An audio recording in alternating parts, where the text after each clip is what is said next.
I'm Moneyman Lalo, and this is On Paper Sports. To start this video off, we have to talk about the news that was just announced between Tank Davis and Jake Paul. Apparently, they're going to be having an exhibition match in November. The size difference is crazy on these two.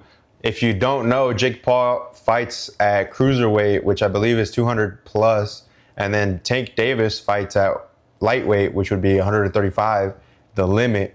But since this is an exhibition match, it shouldn't be going on anybody's professional record. Another reason it's not going on anybody's record is because nobody was sanctioned this fight. When this fight was announced, Lamont Roach posted on, I believe it was Twitter, a bunch of duck emojis, and he said, "Told you guys." And then Ryan, I believe he posted a tweet about how boxing has basically almost become a clown show with all these side acts between Jake Paul and then fighting Mike Tyson or Chavez, these retired fighters. And I mean, it was cool before because he was fighting these heavier guys, but now he's going towards Tank Davis, and obviously it's all for the money. I do believe a lot of people are going to tune in for this fight. I will certainly be tuning in for this fight. Is it bigger than a Lamont Roach rematch? I think so.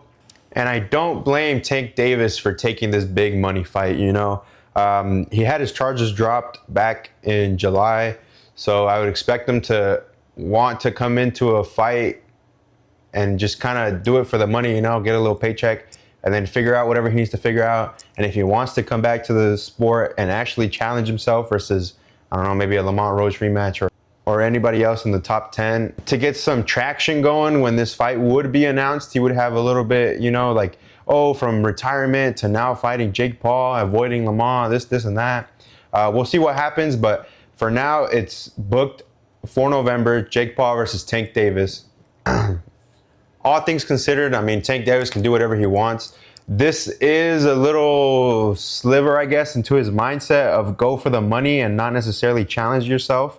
So this, to me, is showing he's 1 foot in, 1 foot out of the sport, you know. Another thing that was announced as well is the Canelo Crawford undercard. They got some pretty big names on there. You got Sergey Boychuk, Jermaine Franklin, Steven Nelson, one of Pacheco's previous opponents. And then on Turki Al-Sheikh's Instagram, he posted that Callum Walsh will face Fernando Vargas for, I believe it is an interim title.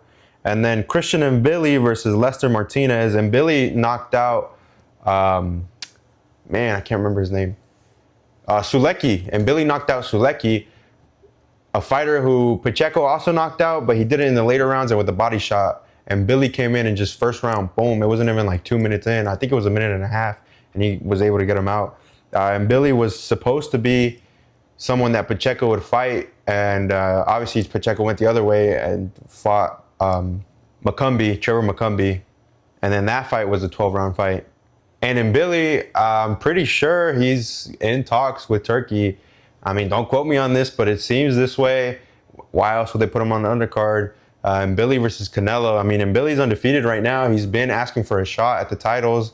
I've never heard his name mentioned for Canelo either. It's always American stars, and in Billy being Canadian, I don't think he gets enough respect. But he is a good fighter.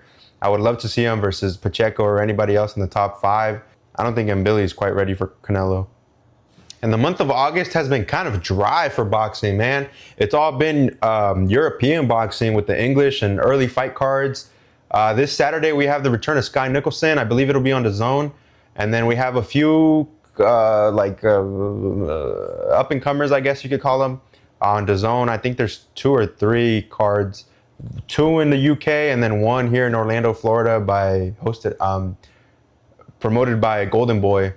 But November is looking very stacked on DAZN with Golden Boy. They just announced Ortiz versus Lubin. That's Virgil Ortiz versus Erickson Lubin for Ortiz's WBC interim super welterweight.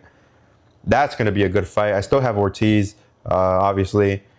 So August 22nd in Orlando, Florida, we have a promotion by Golden Boy and DAZN.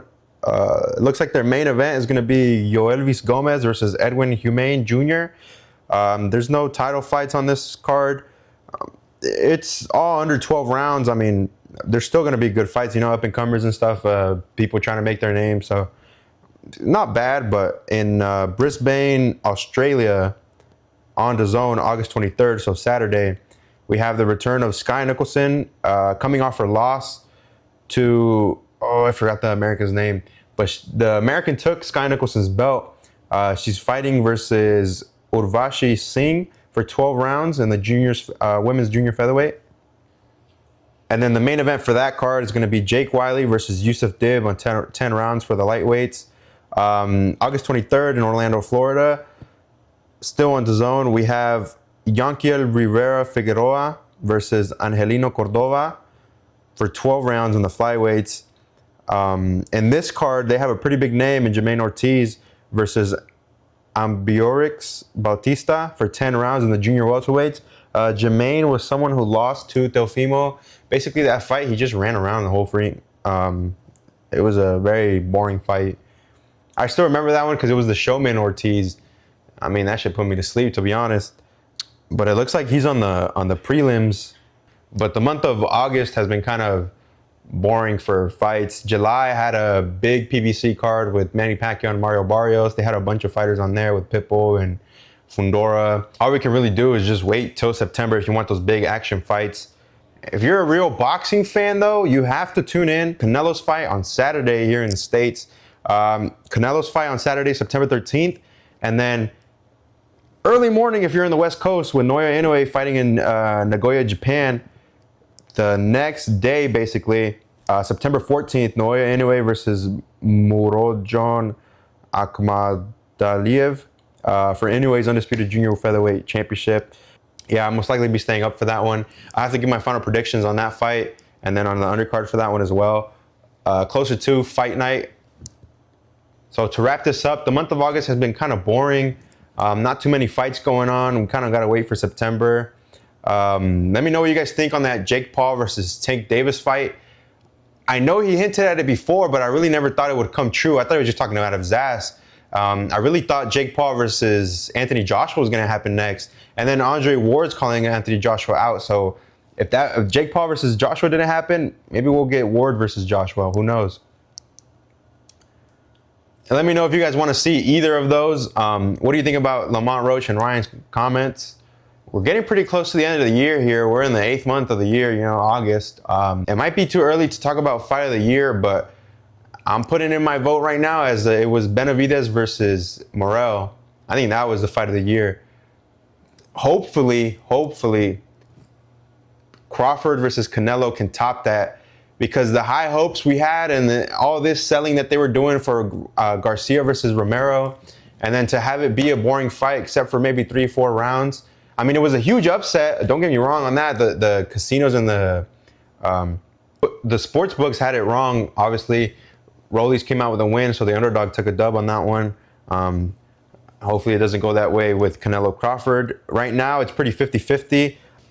So right now, as of August 21st, we have Canelo Alvarez at -185 and Terence Crawford at +145. Now, this is the closest I've seen Canelo to being even money on any sports book. Usually he's a favorite by -600, -800, all these fucking crazy ass numbers. We'll see what happens. The odds makers have it pretty 50-50. I don't think it's really that close. We'll see what happens. The odds makers right now, they're leaning towards Canelo. It's like a 60-40 favoring Canelo.